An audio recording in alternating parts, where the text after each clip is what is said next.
I wanted to sit with you and have a sort of summer reading catch up, share with you some of the things this summer that are kind of book related that I have been loving. There were so many odds and sods that I wasn't quite sure how to corral them into one video, and yet this is what that video is trying to be. Some literary lifestyle related items, all that kind of stuff. Let's just see where this video takes us.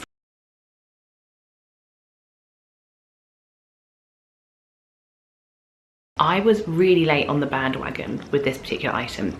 I was gifted for my birthday a book, like a physical book tracker, and I love it. It reminds me of how many books I'm trying to get towards this year, and also makes me feel proud of that number because I don't think we set ourselves goals without wanting to achieve them. This was a present from one of my relatives, and I love how perfectly spooky it is. I think it's so cute. I also find tracking things, having a visible metric, really helps me stay on target towards my goal, because sometimes I will look at this number and know that for my personal reading goals, this is still slightly below where I would like to be in the year. I'm trying to read about 70 to 75 books this year. I don't know if I will get there, but this is a nice reminder of how far along I am on that journey. If you are a reader, do you like having a physical tracker, or do you use something digital like Notion or Goodreads? Or I've been using Storygraph for the last year or so, and I've been really preferring Storygraph to Goodreads, but I also like these sorts of things.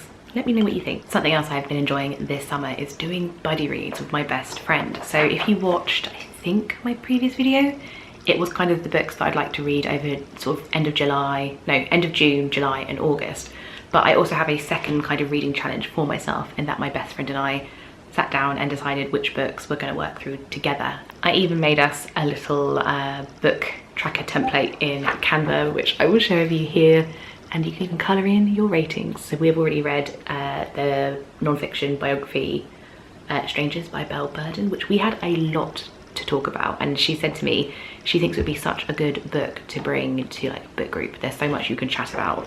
There's a lot of food for thought here basically, and there are two classics on here which she hasn't read before that I think she will really like. She's slightly newer to reading classics.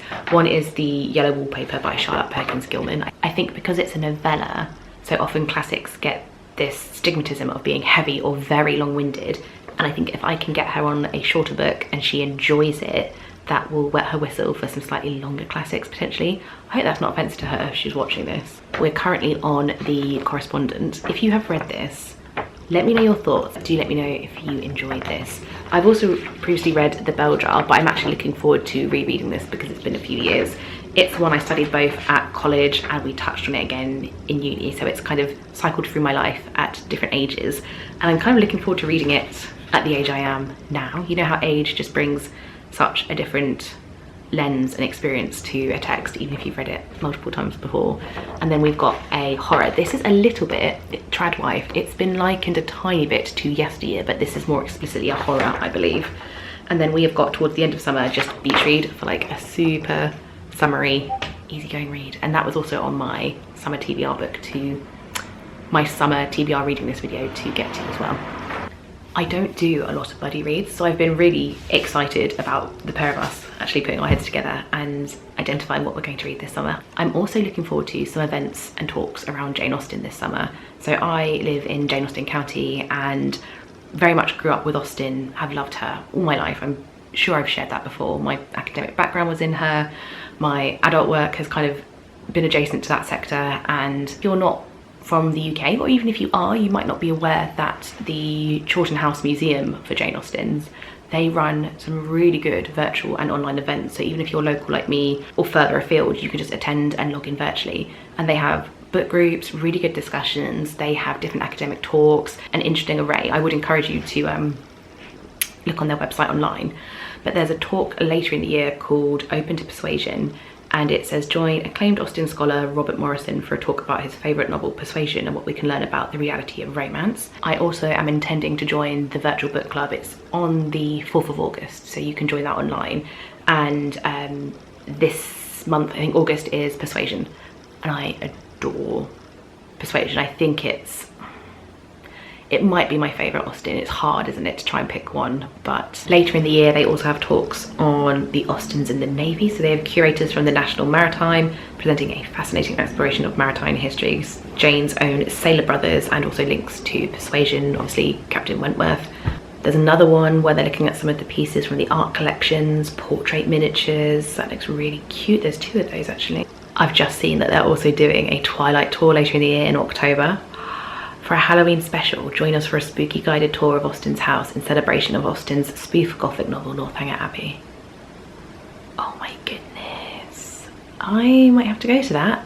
Next, I have something that is also new to me. I got my first Booknook. I finally got one for my birthday and I've started doing it, and it is so much more work than I realised. I'm looking forward to completing it. The one that I got is called the Magic, or I was given rather, is called Magic Library. I don't know if you can see there. I just didn't appreciate the amount of work that goes into it. So far I have made this, which is like one little bookcase.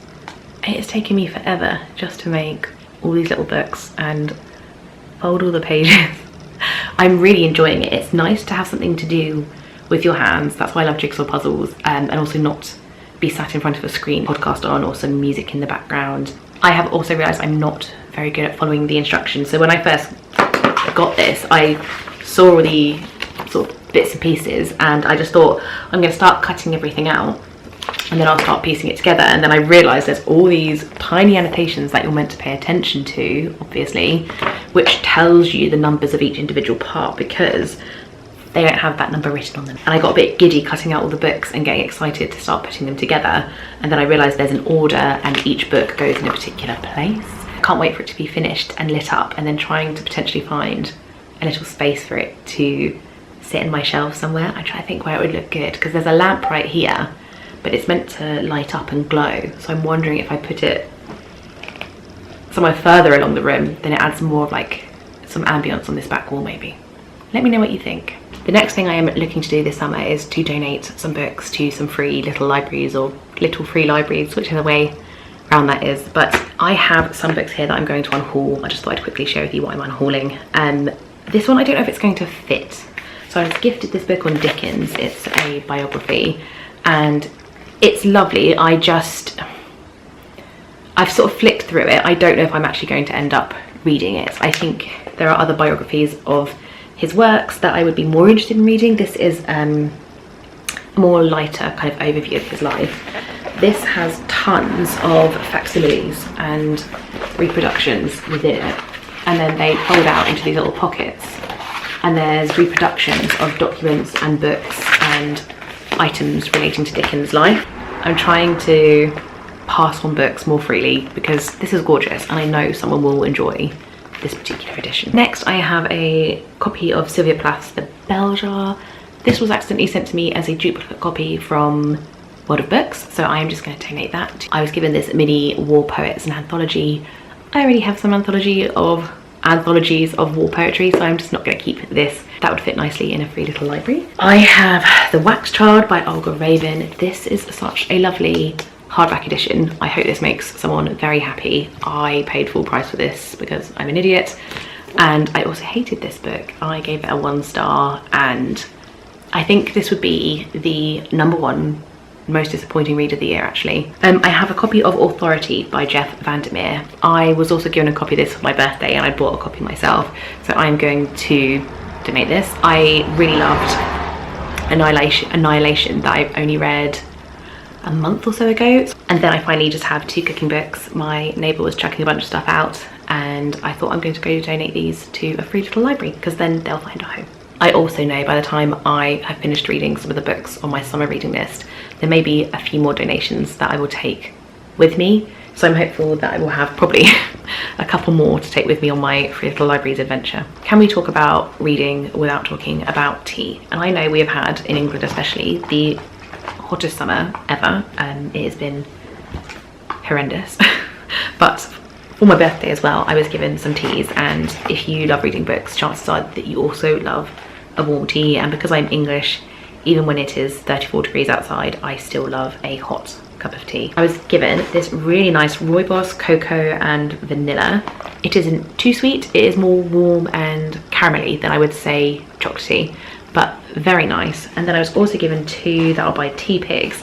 This one was so surprising to me. It's called popcorn tea, but it's a green tea, and then it's got like puffed wheat or puffed rice or something in it that gives it this warm, almost biscuity but caramelly note, which kind of gives you an aftertaste of popcorn. So it's not sweet, it's still got the herbal, almost bitterness, the savoury aspect of what is traditionally in a green tea. The final tea is a pumpkin spice chai. It's a caffeine-free one, and this is very much autumn in a cup.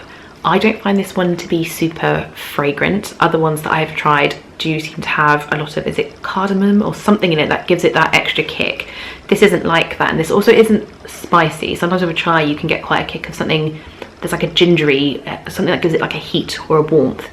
This doesn't have it. I would say this is quite a subtle chai. The final bookish kind of related thing that I have been obsessed with this summer, it's my favourite thing of the summer. It is a book tidying game.